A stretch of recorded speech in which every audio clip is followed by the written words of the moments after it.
ficou um tempo aí sem fazer vídeo, então demorou um pouco para nós estar fazendo as explicações, mas voltamos de novo. Tivemos que fazer toda aqui uma engenharia. A câmera não é lá das melhores, porque eu estou fazendo pelo notebook, e a gravação do áudio eu estou fazendo pelo celular, então é por isso que eu estou com o celular aqui. Nós vamos falar sobre o capítulo 10 e o capítulo 11 e 12 de Levíticos. Você já leu, né? A gente vai falar aqui algumas curiosidades rápidas. Lembrando que não dá para explicar muita coisa, porque senão o vídeo fica muito longo. Mas à medida que você for tendo assim alguma dúvida, você fala conosco e a gente vai estar aí, manda aí no canal, na conversa, no chat, que a gente responde você, tá bom? Vamos lá então. Capítulo 10 vai falar sobre o fogo estranho, sobre os dois filhos de Arão, que é Nadab e Abiú. O que aconteceu? Fogo estranho. Então no versículo 1 vai dizer assim, 1 e 2, né? Os filhos de Arão, Nadab e Abiú, eram sacerdotes. Tomaram cada um seu incensário e puseram fogo neles, sobre o qual puseram incenso, e ofereceram diante do Senhor fogo estranho, que ele nunca lhes mandou. Ou seja, Deus não mandou aquele tipo de fogo, você vai entender. Então saiu fogo diante do Senhor, e os queimou e morreram perante o Senhor. Então disse Moisés a Arão: isto é o que falou o Senhor, dizendo: serei santificado naqueles que se achegam a mim, e na presença de todo o povo serei glorificado. Porém, Arão se calou. A explicação da Bíblia do expositor diz o seguinte: que era um fogo que veio de algo de além do altar de bronze, como tal, não era um tipo de Cristo. Ele era, diz assim, era um fogo que veio de algo além do altar de bronze, como tal, não era um tipo de Cristo. Ele crucificado, portanto, não podia ser reconhecido por Deus. Tal era o pecado de Caim. Eles tentaram pôr o fogo estranho no altar do incenso, localizado imediatamente diante do véu. Toda doutrina falsa entra nesta mesma categoria e por isso apresenta um espetáculo terrível. O fogo saiu da Arca da Aliança, atravessou o véu e veio queimá-los. Um pouco tempo antes tinha saído o fogo do mesmo lugar e consumido o sacrifício no altar. Está lá em Levítico 9:24. Visto que a cruz de Cristo foi ignorada aqui, o mesmo fogo veio sobre o pecador, em lugar de vir sobre o sacrifício. O que aconteceu aqui? Tem um regulamento para se achegar a Deus. Você viu lá em Êxodo que o sacerdote, quando ele fala das leis, como procede o sacrifício, os sacerdotes eles teriam que fazer santificação sobre eles mesmos para poder entrar no tabernáculo e para poder fazer o sacrifício. Só que tinha um mandamento, tá? A gente já vai ver o porquê que esse fogo consumiu os dois filhos de Arão. Lá no verso 4 diz assim, ó: e chamou Moisés a Misael e a Alzafã, filho de Uziel, tio de Arão, e lhes disse: aproximai-vos e elevai os vossos irmãos diante do santuário para fora do acampamento. E eles chegaram e levaram nas túnicas para fora do acampamento, como disse Moisés. Ou seja, parece que o raio ou o fogo ou o relâmpago que matou ambos não queimou as suas roupas. O fato de eles serem filhos de Arão não deteve o juízo. O significado que temos que entender que é a cruz ou a morte. Ou seja, o fogo consumiu eles de dentro para fora, como se fosse um raio, um relâmpago, tá? Não é um fogo que veio, não. Saiu como um raio ali e consumiu eles de dentro para fora, como se alguém tivesse sido atingido por um raio. Aí no verso 6 vai dizer assim: então Moisés disse a Arão e Eleazar, a Eleazar e a Itamar, seus filhos, os últimos 2 que sobraram. Diz assim, não descubra as vossas cabeças, nem rasgue as suas vestes, para que não morrais, nem se levante a ira sobre toda a congregação. Mas vossos irmãos e todos a casa de Israel lamente este incêndio que o Senhor acendeu. Ou seja, embora normalmente seria apropriado para o povo de Israel lamentar pela morte desses sacerdotes, o sacerdote e os filhos que ficaram tinham que provar sua submissão ao castigo divino, sufocando os seus sentimentos individuais de lamento. De fato, um mau comentário de sua parte teria trazido a ira de Deus sobre eles e possivelmente até sobre todo o povo de Israel que representavam. Ou seja, eles tinham que chorar, guardar para eles, não podiam demonstrar que eles estavam tristes, porque uma vez que eles chorassem, lamentassem, o povo de Israel ia lamentar com eles, e ia dizer que Deus não era justo, e Deus foi justo, porque eles não morreram de graça, eles pagaram por um preço, tá? Aonde que está dito isso, irmão Fabiano? Lá no verso 8, presta atenção. O Senhor falou a Arão dizendo: tu e teus filhos, contigo não bebereis vinho, nem bebida forte, quando tiverem que entrar no tabernáculo do testemunho, para que não morrais. Estatuto perpétuo será isso para a vossa geração. Ou seja, a lei aqui dada pelo Senhor leva-nos a pensar que Nadab e Abiú tinham agido sob influência de uma bebida que os intoxicou. Em outras palavras, estavam ébrios. Portanto, temos aqui nesse versículo uma proibição para sempre contra qualquer tipo de bebida forte que provoque embriaguez. A gente vê muitas pessoas dizendo que beber não tem problema. Mas a Bíblia diz, fala de se embriagar. Ou seja, deixa eu arrumar minha cadeira aqui. Ou seja, a palavra de Deus deixa bem claro que seria perpétua. Então, se a pessoa é sumo sacerdote, ela não poderia tomar algo que pudesse embriagá-la. A mesma coisa somos eu e você. Através de Cristo, nós somos sacerdotes da casa, nós homens. Então, nós não devemos beber, porque nós honramos nossa família através de Cristo. Nós somos sacerdote. E o nosso corpo é um sacrifício vivo a Cristo, segundo diz Romanos 12. Então, 1 Tessalonicenses, capítulo 5, verso 23, vai dizer que nós temos que ter irrepreensível para o dia da vinda do Senhor, guardar por irrepreensível corpo, alma e espírito. Então, a lei, o Novo Testamento também fala a mesma coisa. Então, nós não devemos nos deixar levar, tá? Então, por que eles morreram? Porque eles tomaram alguma bebida forte, talvez até um golinho na hora do almoço, e depois foram lá acender o fogo. Só que não podia. Era a lei perpétua, diz o Senhor, era para sempre. Então eles morreram. Então o Senhor não matou eles simplesmente por eles ter feito algo errado, mas é porque eles transgrediram a lei. Então não importa sendo sacerdote ou não, o pecado não respeita a carteirinha de ninguém, não importa teu título. Se tiver em pecado, você vai pagar um preço caro.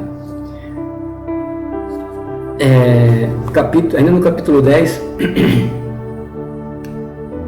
no verso 11, vai dizer assim, e para ensinar aos filhos de Israel todos os estatutos que o Senhor lhe tem falado por meio de Moisés. Ou seja, o sacerdote cujo número crescia excessivamente dentro de pouco tempo, tinha que ensinar ao povo a lei de Moisés.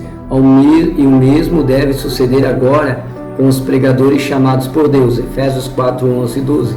Fala que se a pessoa é cingida na verdade, fala a verdade, a gente tem que andar segundo a verdade, Aprender, não andar com a mente de antes. E hoje a gente vê muita bizarrice, porque muitos não querem sentar para aprender. Infelizmente é assim que acontece. Muitos não querem sentar para aprender. Não vem numa escola bíblica dominical, não coloca o pé para participar de nada. Então hoje em dia está difícil. Hoje nós temos ótimos líderes nessa igreja, mas temos péssimos membros. Nós temos líderes que colocam a mão e faz a coisa acontecer, mas como membro da igreja são péssimos. Eles não têm vontade de ler a palavra, eles não têm vontade de estar na presença de Deus. Tem muita gente achando bonito aquele avivamento lá em Lisboa, na universidade. Mas os mesmos que estão achando lindo, que queriam que aconteça no Brasil, é os mesmos que quando dá 5:09 ficam olhando o relógio e fazendo cara feio pro pregador. Porque não tem mais o prazer de estar na presença de Deus. Vai por ir e por desencargo de consciência. Infelizmente é isso. E também no versículo, lá no verso 10 ainda, a gente pode ler, no verso 12, aliás, diz assim: E Moisés disse a Arão e a Eleazar e a Itamar, seus filhos que tinham ficado: Tomai a oferta de alimento que resta das ofertas queimadas ao Senhor e comei sem levadura junto ao altar, portanto é coisa santíssima. Então, o que vai acontecer? Nós vimos aqui que era para eles comer o alimento, mas eles não comem o alimento porque eles estavam mal. A gente leu que eles não estavam bem, então eles não se sentiram dignos de comer, porque o sacerdote ele tinha que comer o alimento, o sacrifício para fazer expiação do povo, pelo pecado do povo. Só que aconteceu que eles não comeram. Então Moisés se irou com Arão e foi questionar ele.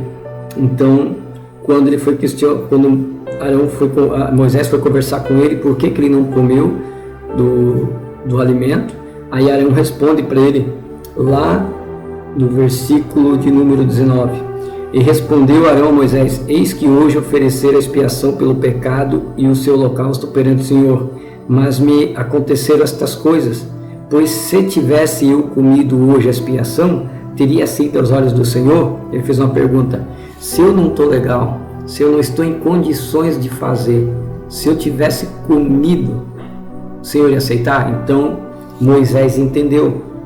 Aí o verso 20 diz: Quando Moisés ouviu isso, deu-se por satisfeito. Então ele entendeu, né? E aqui vale como para a ceia do Senhor. Por isso que a palavra de Deus diz lá em 1 Coríntios 11, 28, a seguir, quando fala da Santa Ceia: Examine-se o homem a si mesmo, para que não venha comer do corpo e tomar do sangue de Cristo para a sua própria condenação. Então, se não estiver legal, converse com o pastor. Não se autodiscipline, mas converse e procure perdoar e procure não se autodisciplinar. Tá? Se não estiver bem com Deus, é melhor que não coma. É melhor você fazer algo certo. Hoje todo mundo toma ceia de qualquer jeito, infelizmente. Capítulo número 11, vamos lá. Temos aqui algumas também temos duas curiosidades. A primeira está lá no 7 e 8 do capítulo 11. Também o porco, porque tem unhas fendidas, e as fendas das unhas se dividem em duas, mas não rumina, tereis como imundo. Da carne deles não comereis, nem tocareis em seus corpos mortos, vos serei por imundos. Ou seja, por que daria o Senhor instruções específicas desta natureza quanto a comer carne de certos animais e ave? Em Atos capítulo 10, na visão que foi dada a Simão Pedro, todas essas regras foram anuladas. De fato que no cristianismo, que resulta no verdadeiro judaísmo, não há proibições desta natureza. A razão destas leis particulares e a compreensão delas era para um conhecimento que não era tão necessário quanto a obediência a elas. Porque Israel era um povo separado, na realidade levantado com o propósito de trazer a Cristo, o Redentor, ao mundo. Como Israel deveria ser um útero do Messias, por assim dizer, as coisas que o Senhor especificou como imundas foram proibidas, como dizemos os israelitas, não tinham que entender tudo, tinham definitivamente que obedecer. Uma vez que Cristo veio, todas essas proibições terminaram. A gente vê muita gente ainda que usa essas passagens, agora no tempo da graça, mas por que Deus proibiu eles comer animais, carne de porco, todas essas leis aqui? É porque o povo de Israel era o útero da onde ia nascer o Messias, então eles não poderiam se contaminar com nada, tá? E no Novo Testamento, quando chegou Cristo, essas leis caíram por terra. Lembra de Atos 10? O próprio Deus falou para Pedro, quando os mensageiros de Cornélio bateram na sua porta: olha, aquilo que eu tenho não tem por impuro aquilo que eu te ofereço, Então isso caiu por terra, tá? Ainda nós temos mais uma curiosidade no capítulo 11, que seria lá no verso 32. E tudo aquilo sobre o que cair e tudo aquilo sobre o que cair, algum deles depois de morto será imundo. Tanto os vasos de madeira, como veste ou pele, ou saco, qualquer instrumento com que se faz obras será posto na água, e serás imundo até a tarde, e depois será limpo. Ainda está falando dos animais. Tudo isso possivelmente parece tedioso aos olhos e à mente, não espiritual. Entretanto, temos que entender que Deus desejava guardar o seu povo de toda a profanação que resultasse em tocar, gostar ou manusear qualquer coisa imunda. Os israelitas não eram deles mesmos, portanto não deviam agir como desejamos. Eles pertenciam ao Senhor. Seu nome era invocado sobre eles. Foram identificados com ele. Como resultado, a sua palavra devia ser a grande e única norma reguladora em cada caso. Outras nações podiam comer o que gostavam, mas Israel desfrutou do alto privilégio de comer só o que agradava ao Senhor. Forte, né? E lá também no verso 47, aliás, vamos ler 46 e 47 do capítulo 11, diz assim, ó: esta é a lei dos animais e das aves e todo ser vivente que se move nas águas e de toda criatura que anda se arrastando sobre a terra, para fazer diferença entre o imundo e o limpo, e entre os animais que se pode comer e os animais que não se pode comer. Ou seja, é certo que o Espírito Santo continua a fazer diferença entre o imundo e o limpo. A verdadeira santificação é andar conforme o Espírito. Lembra Romanos 8:1? Agora nenhuma condenação há para aqueles que estão em Cristo Jesus, vírgula, aqueles que não andam mais segundo a carne, mas segundo o Espírito. Se a tua Bíblia estiver escrito, estiver ponto e não tiver essa parte, aqueles que não andam segundo a carne, segundo o Espírito, joga fora essa Bíblia porque ela está adulterada. Já tirou o contexto da frase. Então, no original é: nenhuma condenação há para aqueles que estão em Cristo Jesus, vírgula, não tem ponto. Aí continua: aqueles que não andam segundo a carne, mas agora andam segundo o Espírito, tá? Isso pode ser feito só segundo a ordem prescrita por Deus para a vitória, que é quando o crente entende que tudo o que recebemos do Senhor nos vem exclusivamente pelo meio da cruz. Cristo é a fonte, mas a cruz é o meio. Logo, a cruz sempre deve ser objeto da nossa fé em Cristo. Feito e mantido isto, o Espírito Santo logo cumpre a sua obra de nos assemelhar a Cristo dentro do nosso coração e nossa vida, mas somente depois de agirmos desta maneira, tá bom? Então aqui fechamos o capítulo de número 11. Agora nós vamos para o capítulo de número 12. Nós temos aqui fala sobre a purificação das mulheres, tá? Como é que funciona a purificação das mulheres no nascimento das crianças? Diz assim, lá no verso 2 diz assim, ó: fala aos filhos de Israel dizendo: se uma mulher conceber e der à luz a um homem, será imunda 7 dias, conforme os dias que está separada por sua enfermidade, e será imunda. Ou seja, o nascimento de um menino lembrava o pecado e a desobediência no Éden, e o fato de que a mulher tinha sido instrumento de rebelião. Aí o verso 3 vai dizer assim: e no 8º dia se circuncidará o menino a carne do seu prepúcio. Somente os homens, tá? Tinham que fazer isso. A circuncisão era o sinal físico da antiga aliança, simbolizava a separação deste mundo para Deus. Referente a isto, o efeito das Escrituras, quando interpretada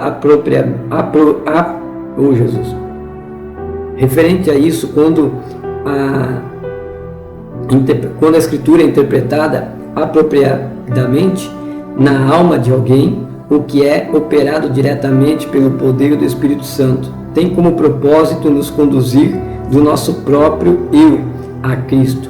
Quando olhamos nossa natureza caída em qualquer etapa, sua história em que a contemplamos, em sua concepção e seu nascimento, ou em qualquer ponto em sua carreira inteira, no útero ou caixão, constatamos que ela se veste com a franquia dupla de debilidade e da imundície. Isso é forte, né, querido? Isso é forte. Então, a mulher, ela tinha que se consagrar, ficar fora aí por 7 dias sem tocar no homem, sem sair de casa. Ela estava imunda, ela tem que se purificar. Agora, se fosse menina, lá no verso 5, a gente leu que diz assim: e se der luz a uma menina, será imunda 2 semanas, conforme a separação. 66 dias ficará no sangue da sua purificação, ou seja, num total de 80 dias, o dobro do tempo da imundícia pelo nascimento de uma menina. Tinha como propósito aludir o fato de que foi Eva quem pecou primeiro. Então, quando a mulher ela estava na purificação, ela ficava, por causa de um menino, ela ficava aí 40 dias, né? Desde o nascimento do menino, e depois quando ela nascesse a menina, era 40 dias a mais, tá? Outra coisa que a gente pode ver no capítulo 12, que é um capítulo curto, vai falar das ofertas lá,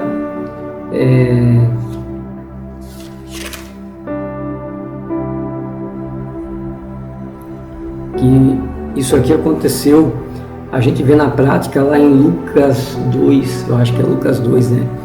Quando Maria e José vão apresentar Jesus no templo, eles fazem essa oferta aqui, ó. Se não me engano, acho que é Lucas 1:21 ou Lucas 2:21, não lembro agora, mas está na Bíblia, tá? Quando Jesus é apresentado no templo, é essa oferta aqui. Então, aí vai dizer assim no verso 6: e quando os dias da purificação forem cumpridos por filho ou por filha, a mulher trará um cordeiro de 1 ano para o holocausto, ou um pombinho ou uma rola para expiação do pecado diante da porta do tabernáculo do testemunho, tá? Então foi o que Jesus fez. O que José fez quando apresentou Jesus. Tudo isso nos diz que só o derramamento do sangue poderia trazer a purificação. A cruz é o único remédio para a debilidade e a imundícia do homem em qualquer lugar que essa obra gloriosa seja aprendida pela fé. E nos referimos ao sacrifício de Cristo, haverá purificação perfeita em alegria. Glória a Deus. Então, esses foram os 3 capítulos, 10, 11 e 12. Obrigado por estar comigo. Deus abençoe a tua vida.